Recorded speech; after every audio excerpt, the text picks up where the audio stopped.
아주 오래된 피아노 소리처럼 희미하지만 마음을 울리는 이야기는 그렇게 시작되었다. 제주도의 해풍이 거세게 몰아치던 어느 날 저녁이었다. 오후부터 내린 봄비는 밤이 깊어져도 그칠 줄 몰랐고 푸른 등대의 집이라는 이름을 가진 작은 고아원의 대문 앞 야자수는 바람에 몸을 기울이며 위태롭게 흔들리고 있었다. 정혜수녀는 고요한 예배당 안에서 묵주를 손에 쥔 채 기도를 올리고 있었다. 나무바닥에 떨어지는 빗방울 소리와 기도문을 읊조리는 숨결이 어우러진 그 순간 어디선가 아주 작고 끊어질 듯한 울음소리가 들려왔다. 그 소리는 단순한 아기 울음이 아니었다. 마치 누군가가 낮은 음으로 아주 오래된 자장가를 흥얼거리는 것처럼 일정한 리듬을 품고 있었다. 정혜수녀는 손에 들고 있던 묵주를 내려놓고 등유등을 집어들었다. 비바람이 쏟아지는 현관문을 열자 차가운 공기가 파도처럼 그녀의 얼굴을 때렸다. 그녀는 마리아상에 있는 고아원 입구로 조심스럽게 다가갔다. 그곳에 바구니 하나가 놓여 있었다. 젖은 천으로 덮인 낡은 대나무 바구니. 그 안에는 작고 붉은 피부를 가진 신생아가 낡은 담요에 둘둘 말려 숨을 고르고 있었다. 정혜수녀는 바구니 안의 쪽지를 조심스럽게 펼쳤다. 비에 번진 글씨는 흐릿했지만 단 4글자는 또렷했다. 용서해주세요. 아기에게서 흘러나오는 울음은 참으로 신비했다. 그 소리는 단순히 배고프거나 불안한 울음이 아닌 마치 음악의 한 조각처럼 느껴졌다. 비오는 밤 피아노 소리도 없이 울려 퍼지는 리듬, 그건 마치 신이 보내신 어떤 징조 같았다. 고아원은 곧 분주해졌다. 부엌을 책임지던 윤자 할머니는 아이를 감싸며 중얼거렸다. 수녀님, 얘 우는 거 좀 이상하지 않아요? 무슨 소리가 이렇게 곱게 나와? 의사가 급히 호출되었고 아이의 눈을 확인하던 그는 고개를 천천히 저었다. 양쪽 눈이 완전히 혼탁해요. 선천성 백내장일 겁니다. 안타깝지만 앞을 볼 수 없겠어요. 고요함이 방안을 감쌌다. 큰 아이들은 입을 다물고 구석에 모여 새로 들어온 아기를 동그랗게 바라봤다. 어떤 아이는 베개를 끌어안았고 어떤 아이는 손가락을 입에 넣은 채 조용히 눈만 굴렸다. 정혜수녀는 아이를 안고 살며시 노래를 부르기 시작했다. 그녀가 아이들이 무서워할 때마다 불러주던 자장가. 이날 밤 그녀는 처음으로 그 노래를 한 명의 아이만을 위해 불렀다.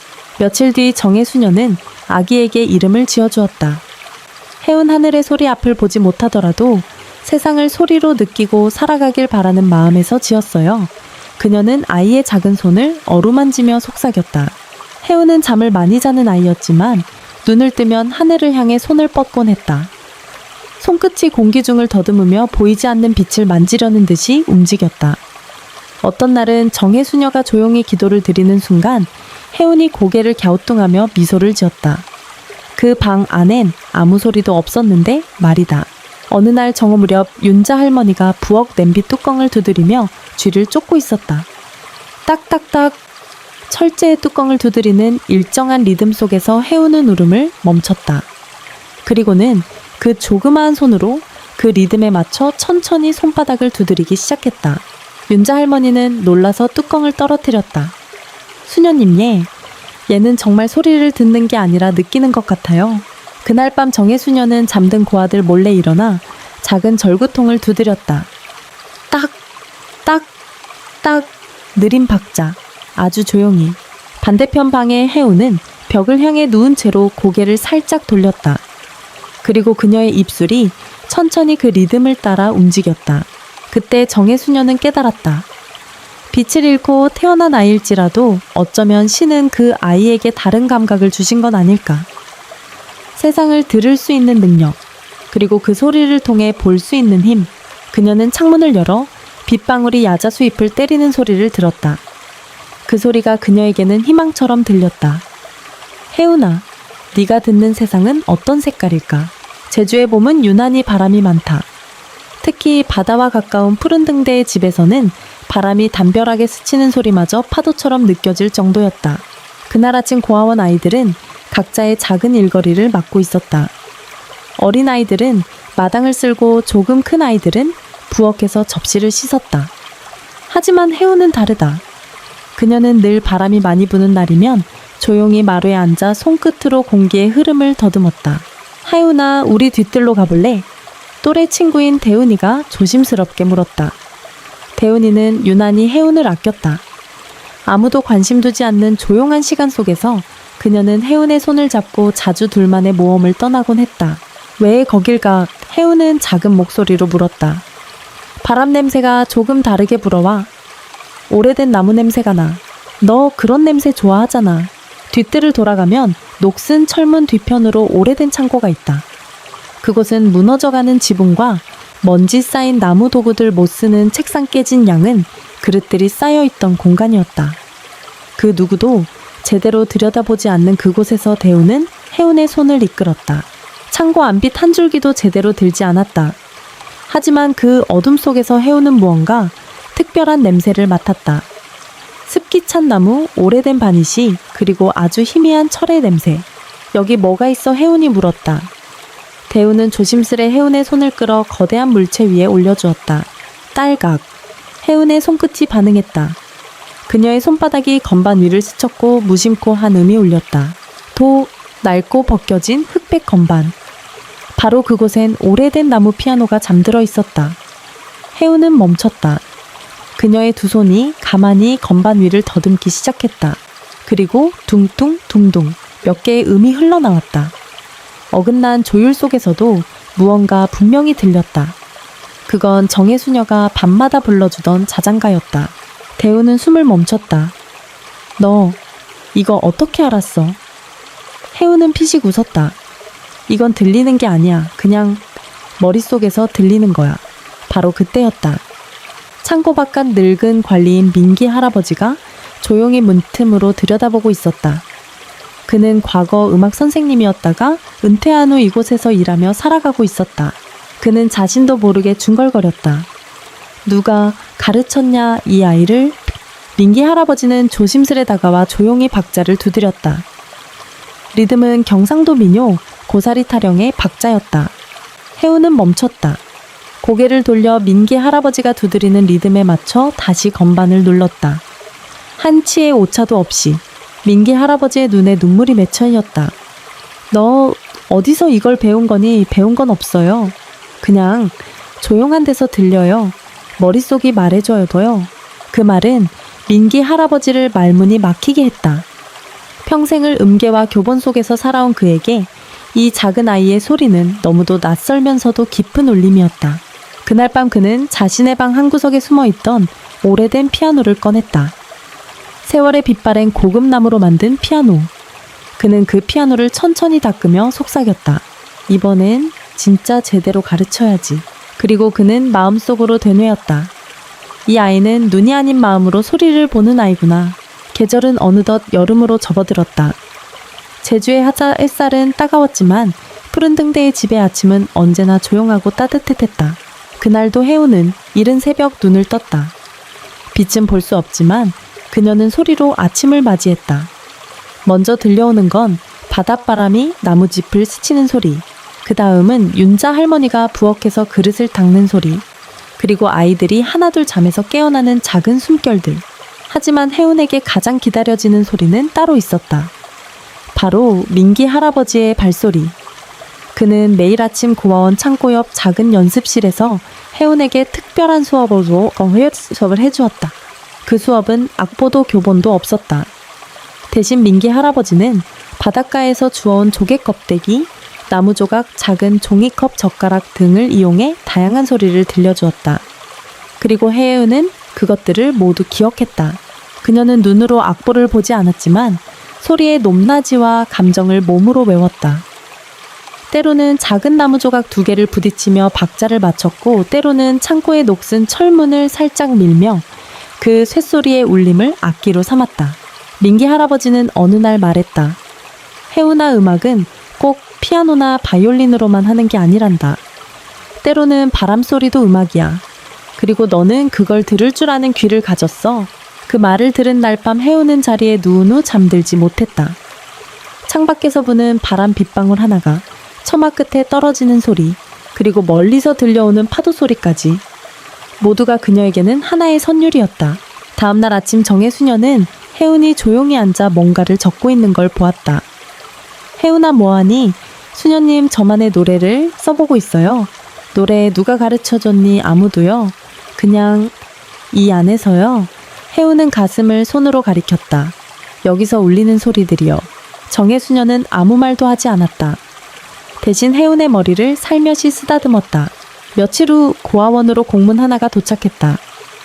지역 문화회관에서 주최하는 정원은 어린이 독주회 참가 신청서였다. 민기 할아버지는 망설였다. 혜운이를 내보내도 될까? 정혜수녀는 조용히 고개를 끄덕였다. 혜운이는 이미 많은 걸 들려줬어요. 이젠 세상이 혜운의 소리를 들어야 할 차례예요. 신청서에는 참가자 이름과 나이, 연주, 악기 공명이 쓰여야 했다. 민기 할아버지는 손을 덜덜 떨며 적었다.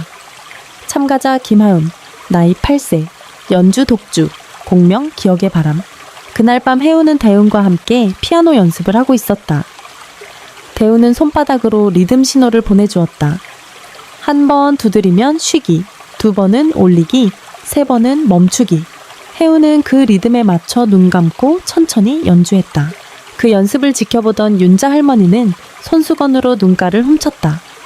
혜운이는 눈으로 보는 대신 마음으로 세상을 다 품고 있구나.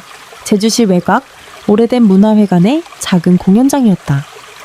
해마다 열리는 어린이 독주회는 지역 주민들에게 그저 그런 행사였지만 올해는 조금 특별했다. 왜냐하면 눈이 보이지 않는 소녀가 참가한다는 소문이 조용히 퍼졌기 때문이었다.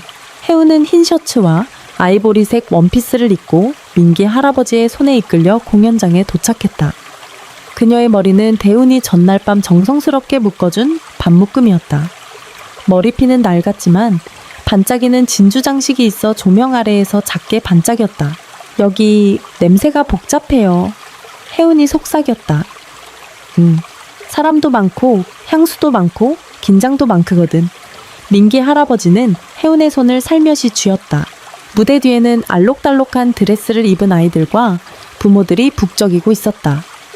아이들은 리허설을 준비하며 분주했고 어머니들은 화장을 고치고 옷매무새를 다듬느라 바빴다.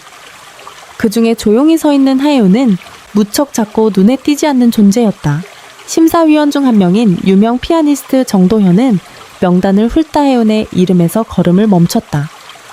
김혜운 시각장애 아동인가요? 독주로 출전한다고요? 담당 스태프가 난처하게 웃으며 대답했다.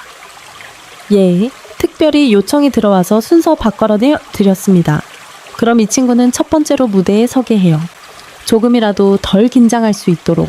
그렇게 혜운은 무대의 첫 시작을 맡게 되었다. 관객석엔 그녀를 아는 사람은 아무도 없었다. 아이들이 쿡쿡거리며 속삭였다. 저의 눈 감고 어떻게 피아노를 쳐 연습 안 해도 그냥 봐주려고 나온 거 아니야? 혜운은 그런 소리들을 듣지 못했지만 공기의 흐름으로 분위기를 느꼈다. 그녀의 손끝은 땀으로 촉촉이 젖어 있었고 가슴은 두근거렸다. 민기 할아버지는 그녀의 어깨에 손을 올리며 말했다. 혜운아 기억해. 무대는 눈으로 서는 게 아니라 마음으로 서는 거야. 무대 조명이 켜졌다. 혜운은 천천히 걸어나가 피아노 의자에 앉았다. 그리고 두 손을 조심스럽게 건반 위에 올렸다. 모두가 숨을 죽였다. 첫 음이 울렸다. 작고 낮고 흔들렸지만 그 안에 온기가 담겨 있었다. 두 번째 음이 이어졌고 세 번째는 더욱 선명했다. 그녀가 연주한 건 악보에 없는 곡 기억 속에서만 존재하는 멜로디. 관객들은 처음에는 웅성거렸지만 곧 조용해졌다. 그녀의 음은 말이 없었다. 하지만 그 침묵 속에 있었던 상처 기다림, 자장가 그리고 사랑이 천천히 피어났다. 심사위원 정도현은 고개를 갸우뚱하다 이내 팔짱을 풀었다인 듯 그의 시선은 처음으로 진지하게 무대를 향했다. 이건 감상받는 연주가 아니라 들어야만 하는 이야기군. 그가 혼잣말을 중얼거렸다. 연주가 끝나자 관객석은 한순간 정적에 휩싸였다. 박수는 없었다. 놀라움 때문이었다. 그리고 몇 초 후 한 아이가 조심스럽게 손뼉을 쳤다. 곧이어 두 번째, 세 번째, 그리고 전석기립 박수. 혜우는 피아노 의자에 앉은 채 고개를 숙였다. 그리고 속삭였다. 잘했나요? 민기 할아버지는 조용히 무대로 올라가 그녀의 손을 잡았다. 혜훈아, 오늘 너는 세상에 너만의 목소리를 들려주었어. 그날 저녁 문화회관을 떠난 혜훈은 평소처럼 말이 없었다. 조용히 민기 할아버지의 손을 잡고 고아원으로 돌아왔다. 하늘엔 별이 많았다. 혜훈은 볼 수 없었지만 그녀는 바람의 떨림으로 별이 떠 있는 것을 느꼈다. 오늘 밤은 소리가 투명해요. 그녀는 그렇게 표현했다. 고아원 아이들은 전부 문 앞까지 나와 혜훈을 맞이했다. 언니 진짜 무대에 섰어. 피아노는 어떤 느낌이야? 대우는 아무 말 없이 혜훈의 손을 잡고 조용히 말했다. 나는 언니가 자랑스러워. 그날 밤 정혜수녀는 혜훈의 방 앞에서 한참을 서 있었다. 그리고 작은 창 너머로 들려오는 멜로디에 눈물을 삼켰다. 그것은 혜훈이 처음으로 창작한 자작곡 기억의 바람이었다. 며칠 뒤 문화회관에서 찍힌 하은의 연주 영상이 지역 방송국 SNS에 조용히 업로드되었다. 제목은 단순했다. 눈을 감고 마음을 여는 연주. 놀랍게도 그 영상은 빠르게 퍼져나갔다. 처음엔 제주 지역 커뮤니티, 다음엔 전국 음악 포럼, 그리고 나중엔 해외 클래식 채널까지 번역이 붙은 채 소개되었다. 이 소녀는 악보 대신 감정을 읽는다. 음악이란 이런 것이다. 기억의 언어. 진짜 음악은 눈이 아니라 마음으로 연주하는 것. 댓글에는 수많은 사람들이 자신의 상처 아픔 기억을 털어놓았다. 누구는 말기암 투병 중 이 영상을 듣고 용기를 냈다고 했고, 냈다고 했고, 누구는 어린 시절 잊은 줄 알았던 엄마의 자장가가 떠올랐다고 적었다. 그러나 모두가 혜훈을 이해한 것은 아니었다. 감성팔이 아니냐. 불쌍하니까 주목받는 거지. 기술도 없고 그냥 눈물 전략이잖아. 민기 할아버지는 그런 댓글들을 보고 고개를 저었다. 세상엔 들을 준비가 안 된 사람들도 있지. 그러나 그는 알았다. 혜훈은 그 어떤 비평보다 단 한 명의 진심을 더 소중히 여긴다는 걸. 그날 밤 혜훈은 연습실 한 구석에서 조용히 피아노를 치고 있었다. 그녀의 곁엔 대훈이 조용히 앉아 손짓으로 리듬을 전달하고 있었다. 그건 아무도 요청하지 않은 연주였고 누구에게 들려주기 위한 것이 아니었다. 그건 혜훈이 자기 자신에게 들려주는 위로였다.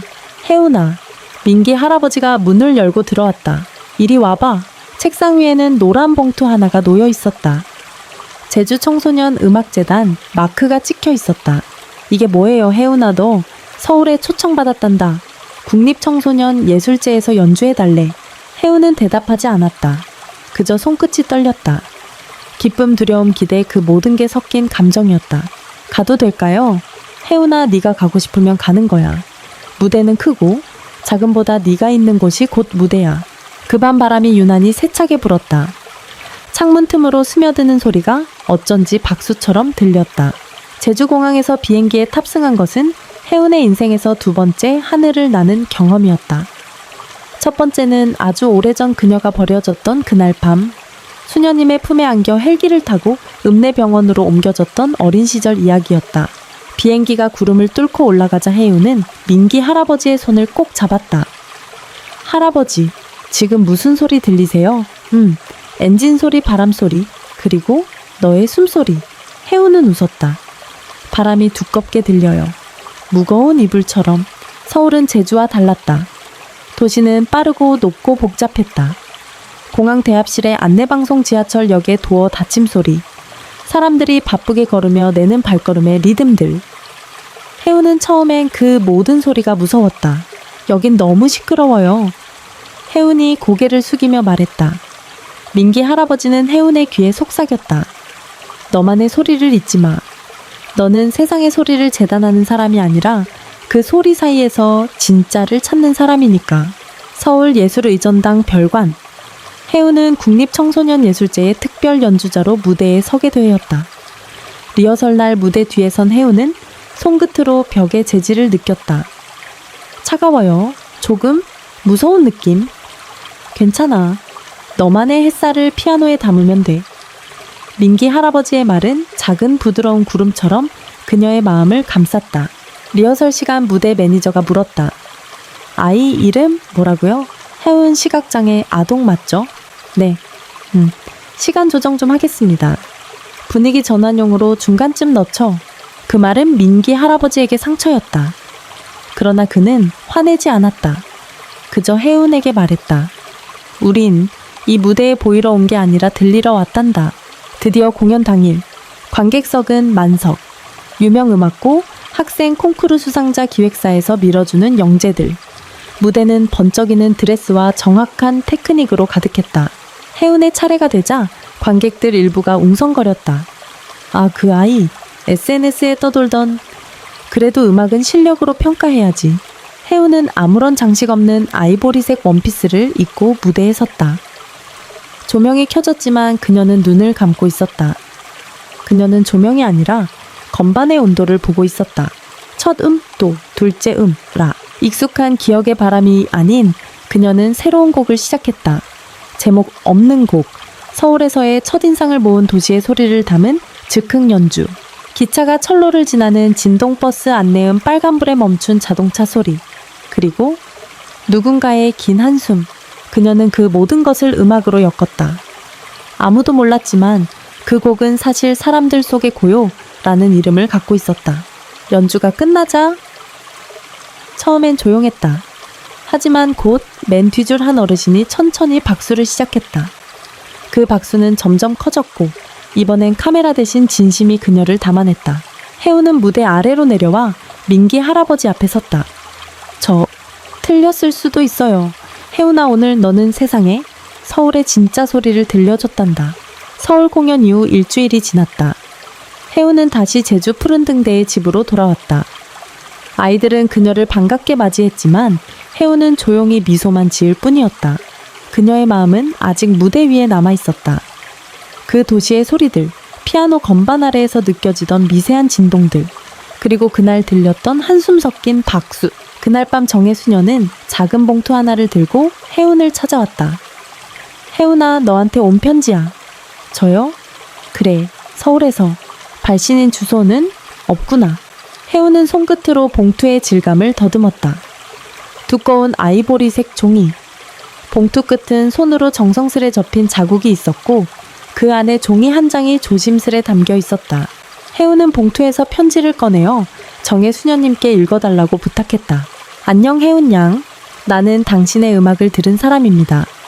시계바늘처럼 정확한 연주가 아니라 파도처럼 울렸다가 사라지는 그 음악에 나는 숨을 멈췄습니다.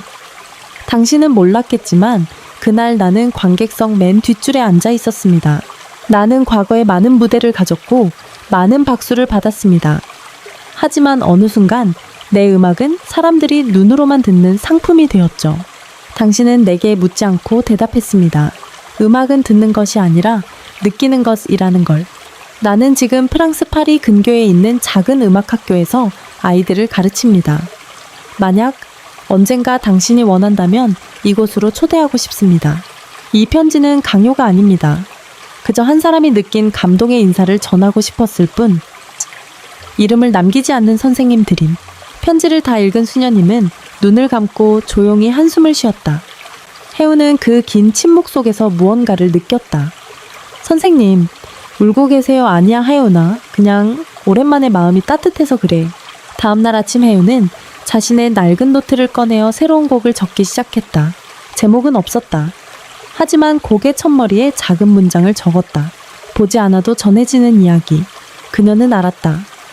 세상 어딘가에 또 누군가 자신처럼 상처를 안고 음악으로 말하는 사람이 있다는 걸. 그리고 그날 밤 혜우는 피아노 앞에 앉아 프랑스로 가는 바람의 소리를 상상하며 한 또 한 음을 눌렀다. 그 소리는 바다를 건넜고 누군가의 기억 깊은 곳에 부드럽게 닿았다. 혜우는 매일 저녁 파리의 오래된 기숙사방 창가에 앉아 노트에 짧은 멜로디를 적었다. 언어는 없었다. 단지 느낌, 공기, 진동, 그리고 하루 동안 마음에 남은 어떤 이야기 조각들. 그녀는 그 조각들을 모아 하나의 앨범을 구상하고 있었다. 제목은 아직 정하지 않았다. 하지만 그녀는 알고 있었다. 그 앨범의 첫 트랙은 언젠가 제주에서 불어온 한 줄기 바람의 소리가 될 거라는 것을. 이 이야기를 통해 우리는 음악이 단순히 소리를 넘어서 마음과 마음을 잇는 언어가 될 수 있다는 것을 느꼈습니다. 혜운이라는 한 소녀의 여정을 따라가며 보이지 않아도 세상을 느끼고 표현할 수 있다는 놀라운 진실을 함께 경험했지요. 그녀의 피아노는 단 한음을 넘길 때마다 누군가의 기억을 깨우고 상처를 보듬고 새로운 희망을 속삭였습니다. 이 이야기가 여러분의 마음에도 작은 울림이 되었다면 좋아요와 구독 버튼을 눌러주시고 댓글로 여러분이 느낀 점을 들려주세요.